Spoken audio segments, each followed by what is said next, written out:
Well, ladies and gentlemen, we're back after a 4-week much-deserved break, and today I'm going to divulge to you guys one of the worst examples that I've witnessed in my career in regards to collusion.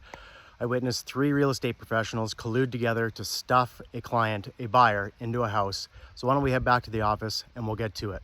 All right, guys, so just to bring you up to speed here, this took place in the late winter, early spring of 2015. So we're going all the way back, 10 and a half years on this deal. And what ended up happening, just to start the deal off, was an acquaintance of mine told his brother, who was looking or shopping for a house with a realtor, make sure you get Mark to do your inspection.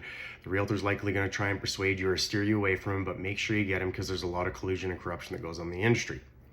So anyways, this buyer makes an offer on a house, and I don't know exactly how this all transpired, but the realtor ended up being successful in steering the client away from me. So they ended up going with the realtor's preferred inspection firm. It was a multi-inspector firm, so there was 2 inspectors on this inspection.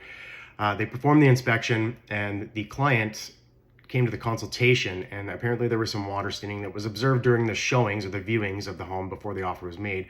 And during the consultation, the buyer had asked the inspectors, what's going on with the moisture and whatnot, and they had apparently said that there was no problems, don't worry about it. So the client obviously got the report from the inspectors, came back home and started consulting with his brother. Now his brother was not happy about the fact that he was steered away from me. So they started going through the report, and the brother noticed in the report on the structure page that the moisture section was checked off for extensive. And I'm gonna pop that up here now, and you guys can see that there's the moisture section, and the inspector had checked off extensive, but at the consultation had said don't worry about it. So basically lied. So this is what prompted my acquaintance to tell his brother, listen, I'll pay for it, we'll just get Mark to go back down there and redo everything. So before I went down, the client, the buyer, and his brother actually contacted by phone. They phoned the inspection firm that did the first inspection for them, and they started questioning them on this, how they checked off extensive in the report from prior moisture seepage, but at the consultation said don't worry about anything, it's not a big deal. So there was this discrepancy, and so not only did they have an argument about that, but they started questioning in regards to mold. And that's a very good question to have with moisture, because if you have moisture and dead organic matter, which homes are full of, lumber, drywall paper, etc., if you have moisture and dead organic matter, mold is always a concern. However, the 2 inspectors kept trying to deflect and tell the client that there was no mold, don't worry about it, etc. Anyways, it was a huge argument. They were quite upset about it. They could definitely tell that the inspectors were trying to help the realtor sell the house, and especially with something like possible mold growth, that's not going to be a great situation for somebody trying to buy a house, because air quality is of utmost importance.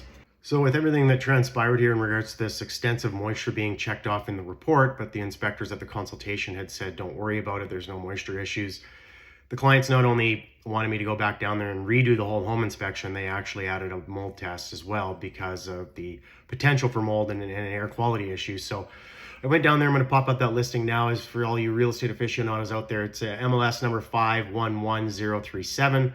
So I went down there that day and performed the mold test, air test when I showed up, and then proceeded to move on to the home inspection. Now, as I was doing the home inspection, because I had previously reviewed the previous inspector's report from 3 or 4 days prior to me showing up, I started noticing numerous missing defects, and I'm just actually going to go through them here with you guys. So the missing defects that showed up in my report that were not in the previous inspector's report were exposed nail heads on the roof that needed to be sealed. There was improper slope on a number of gutters. There was a brand new stampcrete patio in the back that was sloped directly towards the foundation, towards the house, and driving water up against the house. So that was going to have to be torn out.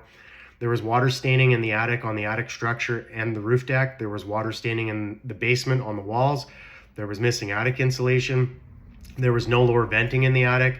There was a bathroom fan that was terminated in the attic space. There was a double tap in the panel. There was a defective GFCI receptacle. During my inspection, I did not encounter a floor drain, and the basement windows did not meet Saskatchewan egress requirements in order to be considered legal bedrooms. And then lastly, during my moisture inspection, brought my moisture meter down with me because there was staining, and we also had this, scenario where the previous inspectors had checked off extensive, but yet lied at the consultation. I brought my moisture meter with me, and obviously when I went around on the walls, it obviously indicated that there was active moisture behind the staining that I was observing. So not only did the inspectors say at the consultation, no, don't worry about it, there's just some staining on the walls, but it's not active.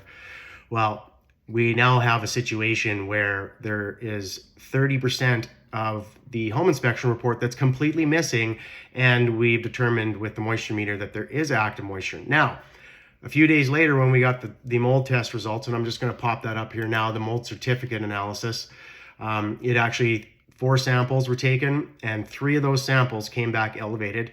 There were high spore counts, and there were also toxic molds in the house. So at the end of the day, the clients ended up walking away from that place, not only because of the mold test that came back positive, that was obviously one of the big ones, but also because we had a home inspection report that had a lie in it in regards to them checking off extensive in the report, but at the consultation telling the client that there wasn't a moisture issue in this basement, but also because there was 30% of the inspection report was missing. Numerous missing defects were not reported on, and so it was very clear to these people that the inspection firm, these 2 inspectors, were definitely helping the realtor try and sell this house. So they moved on to another property, and I'm just going to pop that listing up there now so that you guys can see they did move on to it, and that MLS number is 528314. They moved on. They ended up buying that property. Now, in the interim, this realtor actually contacted these inspectors again to actually come down and redo a mold test on this property to try and refute what I had said. So apparently they had ran a mold test. Now, I wouldn't trust those findings ever after what had transpired here, but apparently they did a test and it came back clean. However, you cannot use one mold test to refute another, and that's because mold is a living organism in the fungi kingdom, and because it's a living organism, if you cut off one of the 2 things that it needs, moisture and dead organic matter, if you cut those off, it will die, go dormant. The industrial hygienists out there in the world, they prefer to use life stage, so it goes through different life stages. But anyways, you cannot use one mold test to refute another because mold go through stages of life, and it may not be releasing spores at certain points of its life stage. So they tried to, refute this. It doesn't matter. They also tried to refute in the complaint that I filed with the Real Estate Commission. They tried to state that I performed the test incompetently. What's funny about that is 10.5 years later, I not only have the mold report to show that there was a mold issue in this house, but I kept the chain of custody as well, which shows that my standards of practice were followed to a T and that the air test was done 100% competently for wintertime operations. And so that was bogus. What kind of rubs me the wrong way about this is I think about a month or 2 after all this transpired, that realtor sold that house to some unsuspecting buyer and basically stuffed them into a house that had an air quality issue in it.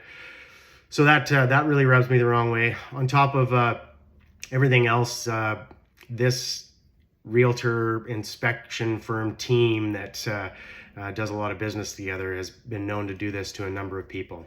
So what are some things we can take away from this incident that happened 10.5 years ago? Well, first and foremost, and you guys have heard me talk about this numerous times in this series, and that is that collusion in real estate is a reality.